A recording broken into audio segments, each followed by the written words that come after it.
신성델타테크 주주 여러분들 반갑습니다. 강프로입니다. 자, 오늘 신성델타테크에 대해서 이야기 드릴 주된 내용은 그쵸? 언제 다시 매수를 해야 될까? 이 내용이 핵심 사항입니다. 그리고 매수를 했을 때 어디까지 보유를 해야 될까? 이 내용도 추가적으로 이야기를 드리도록 하겠습니다. 내용 시작하겠습니다. 자, 우선 신성델타테크를 제가 검색을 한번 해보겠습니다. 이렇게 검색을 해보면 이런 내용들이 쭉 나옵니다. 주초 소폭 하락 출발, 그쵸? 향방의 관건은 뭐 별 내용 아닌 거고 4거래일 만에 2% 낙폭 42,000원선 밑으로 빠졌다 이런 내용이고 이것도 별로 중요하지 않고요. LK99 초전도체 관련주 개인 사자 외국인 팔자, 그쵸? 신성델타테크가 외국인이 주도하는 종목이 아니기 때문에 이것도 그렇게 중요한 내용이 아닙니다. 자, 그리고 그 밑에 보면 자, 주간 특징주, 그쵸? 신성델타테크 한 주간 32.87% 꽁축, 요거는 그쵸? 지난주에 대한 이야기죠. 시가총액 뭐 다시 뭐 어느 정도의 뭐 반등이 나왔다 이런 내용이니까 이것도 중요한 게 아닙니다. 그리고 요건 뭐 3일 전에 대한 내용이니까. 자, 그럼 보세요. 오늘 나온 기사 중에 신성델타테크의 움직임을 뭐 캐리할 수 있을 정도만한 그런 기사거리가 있나요? 즉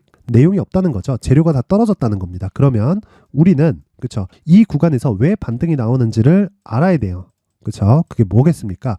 고가 대비해서 쉬지 않고 쭉 빠지면서 한 60% 정도 하락을 했는데 너무 많이 빠지다 보니까 개인적으로 저도 이렇게까지 쉬지 않고 하락할 거라고는 사실상 생각하지 못했는데 제가 이야기를 드리고자 하는 내용은 그쵸? 단순히 기술적 반등이 나온 거다. 근데 자, 지난주 금요일 날 상황을 보니까 22평의 유효성은 아직까지 존재한다. 그래서 그런 과정에서 주가의 추적이 필요하고 그 추적하는 과정에서 내가 가격을 잘 잡았을 때 추가적으로 30% 이상의 수익을 낼 수 있다. 여기까지만 이야기를 딱 드리겠습니다. 그쵸? 자, 여기서 뭐 고가를 돌파할 수 있다. 그거는 가봐야 알 수 있는 거잖아요. 정확하게 뭐 초전도체가 만약에 상용화 단계를 거치는 상황까지 왔다고 쳐볼게요. 그러면 어떻게 될까요? 세상이 바뀌는 건 맞을 겁니다. 근데 언제 상용화 되는지 우린 알 수 없죠. 근데 그 언제 상용화 되는지 알 수 없는 부분에 내가 믿음을 가지고 지금 주식을 보유하고 있기에는 리스크가 너무 크기 때문에 지금 중요한 건 내가 2주 안에 나올 수 있는 단기 보유 전략을 만드는 것이 첫 번째고 2주 안에 나올 수 있는 단기 보유 전략의 핵심은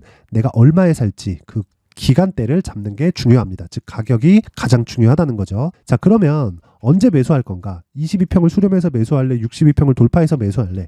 이 내용이 둘 다 아니라는 겁니다. 자, 첫 번째 주가가 올라가기 위해서는요. 정배열 구간을 만들어야 되고 이 정배열 구간을 만드는 과정에서 지금은 역배열 상황에 있기 때문에 62평의 저항을 받게 됩니다. 그러면 62평이 어떻게 움직일 건지를 먼저 계산해 봐야 되는 시간이 필요하겠죠. 그래서 제가 이 내용을 그려놨죠. 그렇죠? 오늘부터 59일 하루 더하면 이 정도. 자, 무슨 얘기냐면 값 대비해서 평균 가격대를 매겨서 선을 딱딱딱딱 그어놓은 겁니다. 자, 그럼 생각해 보세요. 이동평균선이 내려오려면 이 고가 평균치가 빠져야 되죠. 그러려면 한 달, 두 달, 그쵸? 거의 한 달 반 정도의 시간이 필요합니다. 그때까지는 62평의 기울기는 그쵸? 유지된다는 겁니다. 한 가지 꺾이는 이유가 있는데 주가가 빠졌을 때 이 빠졌을 때는 어떻게 되나요? 60일 신저가가 발생하기 때문에 60일 신저가 구간이 다시 온다면 62평의 기울기가 꺾이는 상황이 올 테니까 이 부분은 그때 가서 생각을 하면 되고 지금은 매수하는 게 아니라 추적하는 겁니다. 우리가 최적의 구간을 잡기 위해서. 그렇죠.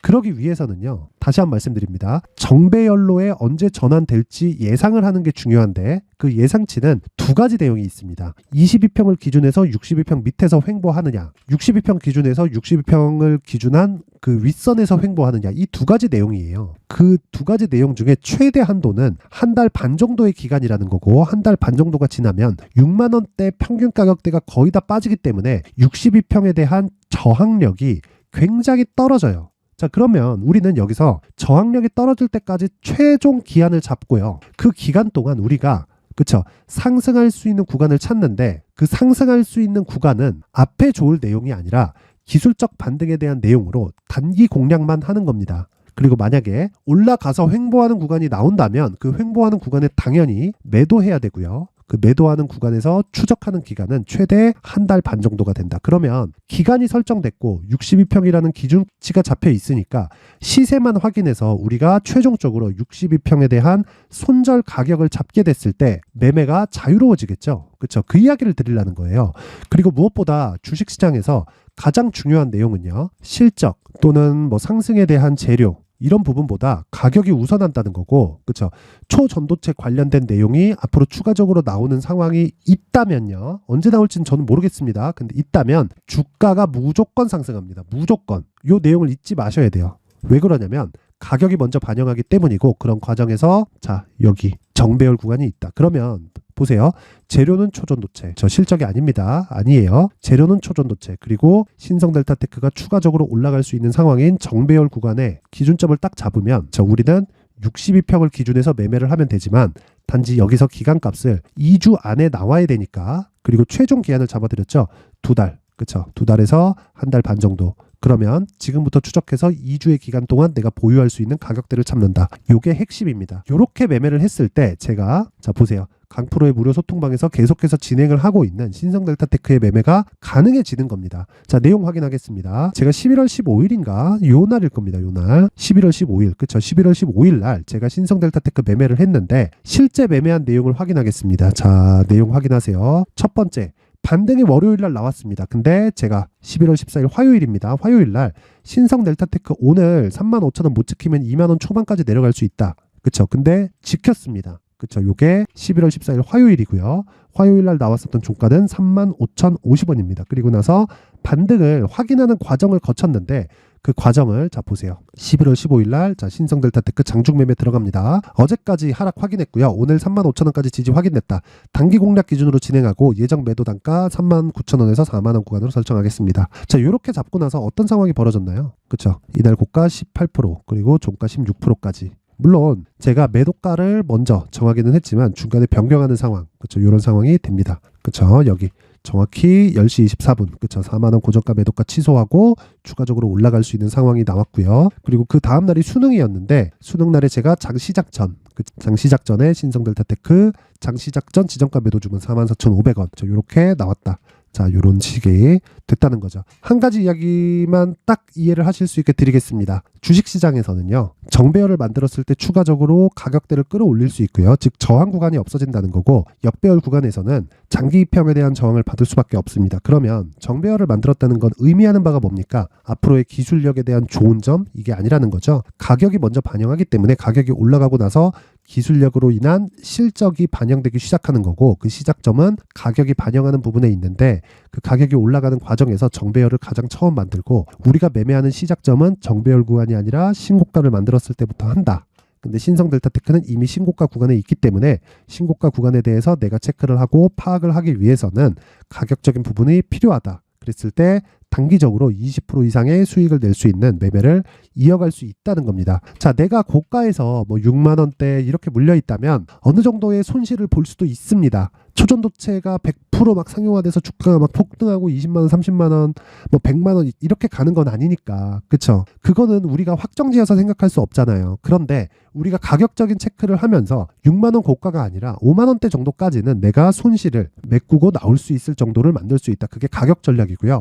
그런 부분을 강프로의 무료 소통방에서 진행을 하고 있고요. 내가 심리가 안 잡히고 멘탈이 흔들린다 하시는 분들은 소통방으로 입장을 하시면 됩니다. 그냥 딱 들어와서 신고가 매매 이해를 하시고요. 이런 부분에서 신고가 매매를 지속하면서 단기 매매를 이어간다면 다시 말씀드리지만 심리가 잡히고 멘탈이 잡힙니다. 그쵸? 그래서 내가 어느 정도 가격대에 잡아야 될지 잘 모르겠다 하시는 분들은 단순히 그냥 올라갈 때만 따라간다 또는 많이 내렸으니까 산다, 이런 분들은 소통방으로 입장을 하세요. 강프로의 무료 소통방 입장 방법은 영상 상단에 있는 전화번호로 참여라고 문자를 보내주시는 분들에 한해서만 제가 소통방 입장 링크를 공유해 드리도록 할 테니까 시청해 주시는 모든 분들이 상단의 전화번호 확인해서 참여라고 문자 보내주시면 되고요. 자, 그리고 제가 여기 소통방에서 진행을 해왔었던 가격에 대한 부분, 그 가격을 확인하고 다시 매수하는, 그쵸? 그 구조, 그리고 무엇보다 단기 보유 전략이라고 이야기를 드렸었던 2주 안에 내가 수익을 볼 수 있는 기법에 대해서는, 그쵸? 그 가격 잡는 방법에 대해서는 제가 여기 신성델타테크의 가격 그리고 단기 보유 전략으로 준비를 해놨습니다. 이 내용까지 제가 영상에서 이야기를 드리면 내용 자체가 너무 길어지기 때문에 여기 19페이지에 걸쳐서 준비를 해놨고, 영상 상단에 있는 전화번호로 숫자 3이라고 문자를 보내주시는 분들에 한해서만 제가 신성델타테크의 가격 그리고 단기 보유 전략을 공유해 드리도록 할 테니까 시청해 주시는 모든 분들이 상단의 전화번호 확인해서 숫자 3이라고 문자 보내주시면 됩니다. 자, 항상 시청해 주셔서 해주셔서 감사드리고요. 신성델타테크 지금 제가 기술적인 내용을 토대로 가격대에 대한 추적을 하고 있고, 그리고 제가 방향을 바꿨다고 이야기를 드렸기 때문에 최근에 나왔었던 시세처럼 단기 시세가 추가적으로 가능할 수 있습니다. 가격 추적이 가장 중요합니다. 고가에 물렸더라도 너무 그렇게 상심하지 마시고요. 가격을 잘 잡으면 충분히 나올 수 있는 구간이 잡힐 테니까 모든 분들이 상단의 전화번호 확인해서 숫자 3 또는 참여라고 문자 보내주시면 제가 맞는 내용을 순차적으로 전달해 드리도록 하겠습니다. 자, 항상 모든 분들이 성공 투자하셨으면 좋겠고요. 날이 추워졌는데 감기 조심하세요.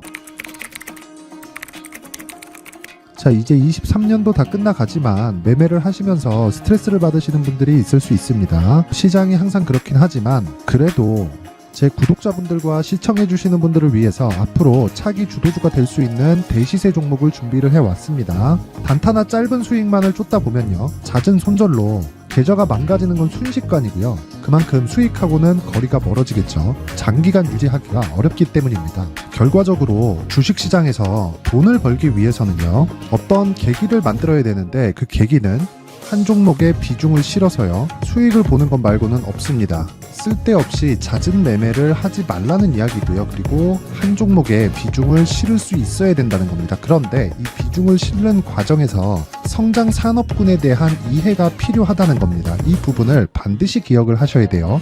자, 이런 성장 산업에 대한 구조와 제가 앞서 말씀드렸던 신고가 그리고 선반영 구조에 대해서 이해를 했을 때 이런 매매를 할 수 있게 됩니다. 2월 7일 강프로의 대시세 종목으로 에코프로 매수가는 17만원 이에서 진행이 됐고요. 그리고 목표가는 50만원부터 자율 매도 구간으로 잡았죠. 예상 수익 범위가 200% 이상으로 되어 있는데 신고가 이후에 선반영 평균치가 200% 이상이기 때문에 그렇습니다.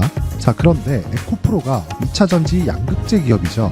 2차전지 양극재는 친환경이라는 범주 안에 속해 있다고 보시면 됩니다. 근데 제가 항상 이야기를 드리죠. 시세는 항상 연결된다고요. 앞으로 나올 대시세 종목도 이런 친환경이라는 성장 산업군에 포함되어 있어야 됩니다. 자, 이런 성장 산업군에 포함되어 있는 걸 확인한다면 이 내용처럼 세 가지의 공통점을 가지고 있습니다. 1년에 많은 종목이 발생하지 않고요. 그리고 세력들의 장기간 매집 구간이 확인돼야 되고, 그리고 상승하기 시작하면 평균적으로 3개월 정도의 상승 구간을 보이기는 하지만 제가 2개월이라고 작성을 해온 건 한 가지 내용 때문입니다. 한 달은 확인하는 과정이 필요하기 때문입니다. 이게 무슨 얘기냐면 성장 산업에 대한 부분, 그리고 이런 공통점, 여기다가 기술적인 내용을 다 포함을 시키더라도 절대적으로 가격이 우선적으로 반영이 되는 것이기 때문입니다. 에코프로도 마찬가지예요. 장기간 하락하면서 최악의 국면을 거쳐왔고요. 이 구간에서 먼저 하락을 했다는 건 앞서 말씀드렸던 내용처럼 고가에 대한 부분이 아니라 저가, 즉 나쁜 부분을 반영한 이후에 신고가를 발생을 시켰다는 건 앞으로 좋을 부분을 반영이 되고 있다는 거죠. 그런데 본격적인 시세는 신고가 이후라고 말씀을 드렸고 지금은 매물 소화 과정을 보내고 있습니다. 앞서 말씀드린 대로 가격 먼저 분석을 끝냈죠. 그리고 나서는 정부 정책의 방향과 맞는지를 체크를 해야 되는 겁니다. 2023년 대시세 종목인 에코프로도요, 정부 정책의 방향에 맞는 종목이라고 볼 수 있겠죠. 물론 이런 종목들도요, 신고가 이후에 시세를 낸다는 건 반드시 기억하고 있어야 됩니다. 자, 이런 내용을 토대로 23년 상반기 에코프로와 같은 대시세 종목을 준비를 해왔습니다. 자, 하반기 대시세 종목은 영상 상단의 전화번호로 대시세라고 문자를 보내주시는 분들에 한해서만 공유해드리도록 할 테니까 영상 상단의 전화번호 확인해서 하반기 대시세 종목으로 큰 수익 내셨으면 좋겠습니다.